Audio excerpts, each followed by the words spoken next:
Sé que puede parecer surrealista, pero el paisaje que estamos viendo no es el Gran Cañón del Colorado ni está en Estados Unidos, es España. Sin embargo, nada de esto debería existir. ¿Por qué? Durante generaciones, la geografía de estas tierras poco tuvo que ver con lo que hay en la actualidad. Antiguamente la ladera era un manto uniforme protegido por matorrales y pinares. De hecho, no fue hasta mediados del siglo XIX cuando el ser humano intervino de forma drástica en el terreno, talando gran parte de los árboles que protegían la sierra. Por lo que al dejar el suelo al descubierto, las lluvias empezaron a erosionar la arcilla hasta colapsar la ladera y esculpir las cárcavas, unas colosales grietas de más de 30 metros de profundidad. Es decir, hablamos de un lugar que rompe todas las leyes de la lógica y del que nadie sabe con certeza cuánto tiempo le queda antes de borrarse del mapa por completo.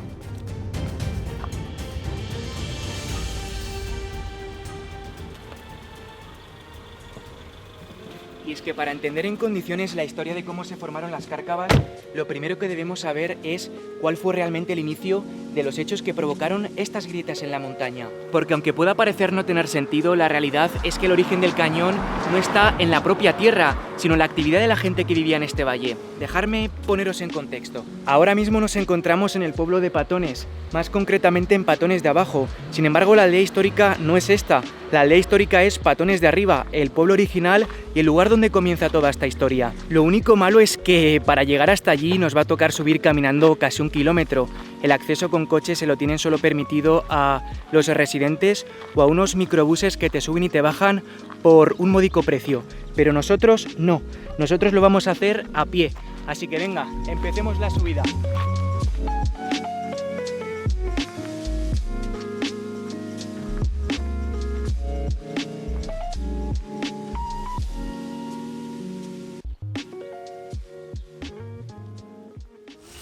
A ver, no quiero andarme con rodeos. Supongo que os estaréis preguntando qué conexión puede haber entre el pueblo de Patones y el Cañón de las Cárcavas. Una pregunta totalmente lógica y que me hacía yo también antes de ponerme a investigar sobre el tema. Y es que si tenemos en cuenta que las Cárcavas se encuentran a unos 2-3 kilómetros del pueblo, lo normal sería creer que los vecinos utilizaban todo este entorno como su fuente principal de recursos. Al final, la gente que vivía aquí estaba aislada y sin ningún tipo de ayuda externa, por lo que para calentar estas casas de piedra o mantener a sus rebaños sí o sí dependían al 100% de la montaña. Motivo por el cual la tala y el pastoreo se convirtieron en algo habitual. Al fin y al cabo tampoco tenían muchas otras opciones para sobrevivir. Entonces, ¿cómo fue posible que de una necesidad tan básica como calentar sus casas o dar de comer a sus animales, naciera algo así? Bueno, pues en verdad la respuesta es bastante sencilla. Todo se debía al aislamiento tan salvaje que sufría el pueblo. Tened en cuenta que del siglo XVI al XIX las pocas familias que habitaban Patones estaban literalmente atrapadas en mitad de la nada. No había carreteras ni nada que les conectara con el exterior. Era vivir aislados del mundo entero. Por eso, en parte, la historia se olvidó de ellos durante generaciones. De modo que para salir adelante decidieron crear la figura del rey de Patones, una figura que se encargaba de organizar el pueblo y de gestionar los pocos recursos que tenían. Pero claro, el problema era que al depender sí o sí de la madera de la sierra, la tala de la misma terminó acelerando el proceso de erosión que acabó esculpiendo las cárcavas. Bajo estas circunstancias, la única norma que regía en el valle era la que marcaban los vecinos. Además, al no tener que rendir cuentas a ningún gobierno de fuera, el pueblo podía regirse por sus propios códigos de supervivencia. Unos códigos que sobre el papel tenían todo el sentido del mundo, pero que en la práctica no eran del todo sostenibles a largo plazo. Por eso, esa dependencia absoluta de los recursos del monte terminó por agotar la resistencia de la superficie, porque por mucho que intentaran moderar el consumo, la masa forestal no era capaz de recuperarse al mismo ritmo. Fue entonces cuando la fuerza del agua no encontró ningún freno a su paso y finalmente arrasó con la ladera, dejando al descubierto este laberinto de grietas colosales. Mirar, solo para que os hagáis una idea de hasta qué punto este valle estaba aislado del mundo, se dice que cuando las tropas de Napoleón invadieron España en el siglo XIX, pasaron de largo por la zona sin darse cuenta de que aquí había un pueblo. O sea, es bastante fuerte. Eso dice mucho del nivel del aislamiento en el que vivían. Quizás por eso a día de hoy Patones se sienta un poco como una cápsula del tiempo, porque es uno de esos pocos lugares que han sabido mantenerse fieles a sus orígenes a pesar del desarrollo de la era moderna. En fin, sé que la situación se está poniendo interesante, pero antes de seguir con la historia, dejadme recordaros por qué estamos haciendo esta serie de vídeos. Y es que, como bien sabéis, estamos completando el baúl de las historias, un baúl donde guardamos un pedacito de cada lugar que visitamos para crear recuerdos que duren de por vida y así almacenar la auténtica identidad de estos viajes. De tal manera, en el vídeo anterior visitamos el pueblo de las brujas más maldito de España, completando así la tercera historia para el baúl, por lo que para completar la cuarta tendré que encontrar un objeto representativo de las Cárcavas y hacerme una foto con la Polaroid donde considere más oportuno. Dicho esto y ya sabiendo los objetivos que tenemos que cumplir, sigamos donde lo habíamos dejado.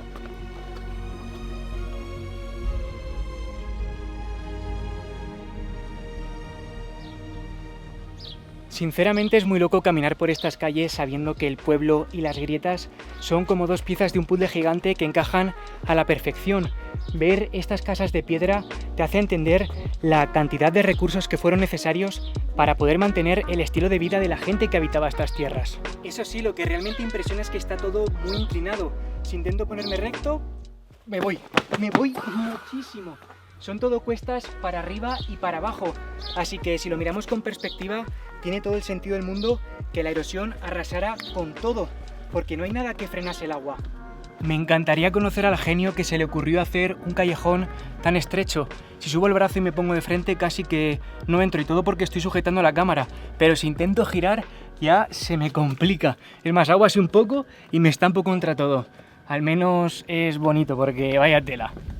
¿Hasta qué punto pueden llegar algunos lugares cuando quedan atrapados en el pasado? Estoy en lo que sería una antigua casa, donde ahora hay una verja tirada por la cara en el suelo.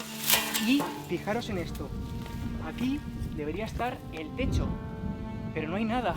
Es súper curioso cómo en cuanto algo queda obsoleto nos olvidamos de ello y decidimos no cuidarlo.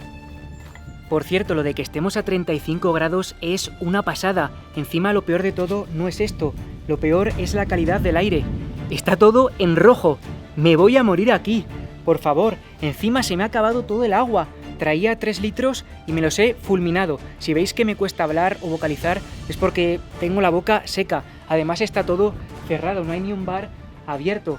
Por favor, valorar estos esfuerzos que hoy me está costando mucho grabar. Así que si le dais un like al vídeo y os suscribís, me hacéis la persona más feliz del mundo. Bueno, pues como veis ahora mismo estamos en la parte más alta del pueblo y si he subido hasta aquí es para que veáis con vuestros propios ojos la gran consecuencia de esta historia. Y es que todas estas ruinas no son una casualidad, son la prueba real de lo que sucede cuando fuerzas un ecosistema hasta no poder más. El hecho de que esté todo así de abandonado se debe a que ya no tenía sentido vivir aquí. Es más, después de haber recorrido ya todo el pueblo, si hay algo de lo que me he dado cuenta es de que casi todas las edificaciones que se mantienen en buen estado son hoteles, restaurantes, casas rurales o sitios del estilo. Es decir, el uso que se le da hoy en día a Patones de Arriba es turístico y poco más. En cualquier caso, se podría decir que ya más o menos conocemos con claridad el origen de cómo se formaron las Cárcavas. Por eso creo que es un buen momento para dejar el pueblo atrás y poner rumbo al escenario que da la vida a esta historia.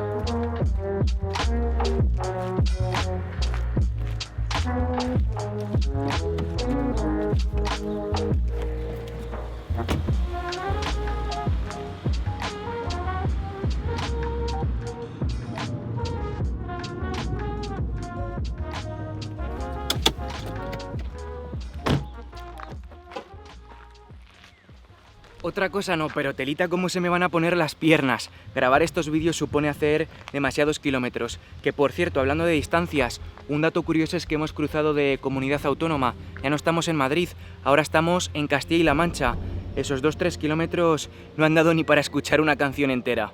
Fuera bromas, la ruta que vamos a llevar a cabo atraviesa lo que los geólogos denominan como una zona de transición hidrográfica, un concepto que define al detalle la esencia de este entorno. Básicamente porque a diferencia de los grandes cañones que se han formado por el paso de un río, aquí no hay un flujo constante que moldee la tierra de forma progresiva. Es decir, todo ocurre de forma violenta y en episodios de apenas unas pocas horas cuando las tormentas torrenciales cargan contra el valle de golpe. De ahí que el impacto sobre la ladera sea tan agresivo. Al final cada riada actúa como una lija, arrancando la superficie y modificando el aspecto del paisaje en cuanto cae una tormenta. Sin duda haber caminado tanto ha merecido la pena, ver algo así es único, es que mirar las paredes de arcilla, parecen jodidas agujas afiladas apuntando al cielo, Es una barbaridad. Aún así, lo verdaderamente heavy de estar aquí abajo no es ver las cárcavas en sí, es poder tocarlas y darte cuenta de lo débiles que son. Tal cual las tocas desprenden arenilla, por lo que se me ha ocurrido una idea. A ver, no os voy a engañar, yo ya sabía que encontrar un objeto de las cárcavas para el baúl iba a ser imposible, así que pensé, ¿qué puedo hacer? ¿Qué es lo que puedo conseguir?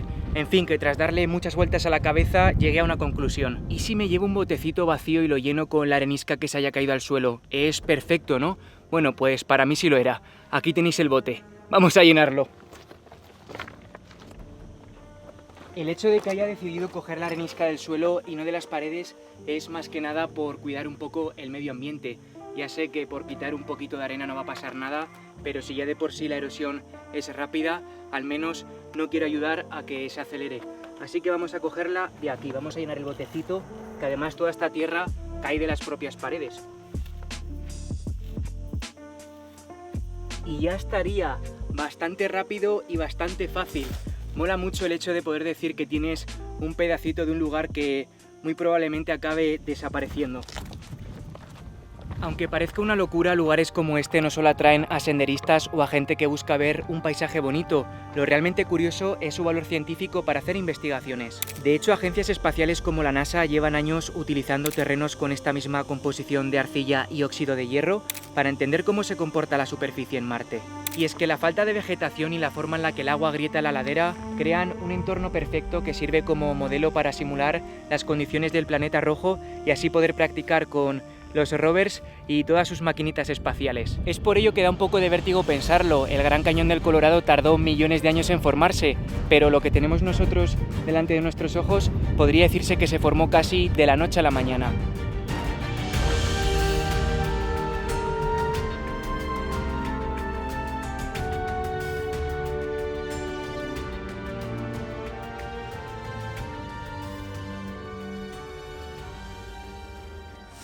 Sinceramente tengo pocas palabras para describir este paraje natural. Solemos desear viajar por otros países con la intención de buscar lugares increíbles o fuera de lo común, pero no nos damos cuenta de la suerte que tenemos en España.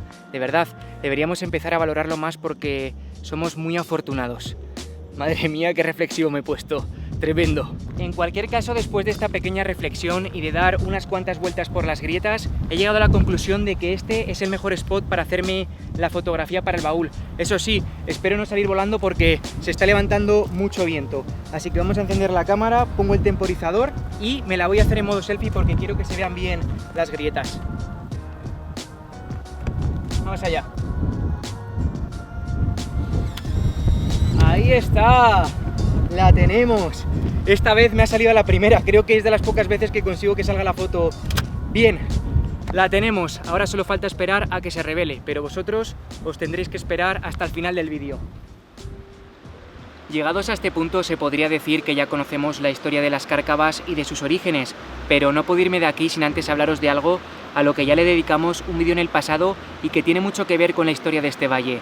Estoy hablando de la presa del Pontón de la Oliva. Una presa que, como os conté en su día, fue construida en el siglo XIX con la intención de llevar agua hasta Madrid. Sin embargo, terminó siendo un fracaso absoluto. ¿Pero por qué? Pues sencillamente porque levantaron un muro de piedra gigante encima de un suelo que se tragaba el agua. Al no hacer sondeos previos, no se dieron cuenta de que el terreno era poroso y de que el agua se filtraba por debajo de la presa. Es decir, ambos escenarios son el reflejo de un mismo problema. Por un lado, la filtración del agua que dejó inservible la presa del Pontón de la Oliva, y por el otro, la erosión descontrolada que terminó moldeando las cárcavas tal y como las conocemos. Quizás creyeron que podían talar el valle sin consecuencias, o tal vez que unas cuantas piedras podían frenar la fuerza de un río, pero la realidad es imparable. Nos pasamos la vida intentando huir del cambio y queriendo tener el control de todo sin darnos cuenta de que no podemos evitar que las cosas se rompan. Entiendo que es difícil aceptar que nuestros planes no siempre funcionan y que a veces la naturaleza o la vida misma nos pasa por encima, pero forzar las cosas no debería ser la solución. Al fin y al cabo, este cañón es un espejo de lo que somos, personas con historias que aún se están escribiendo.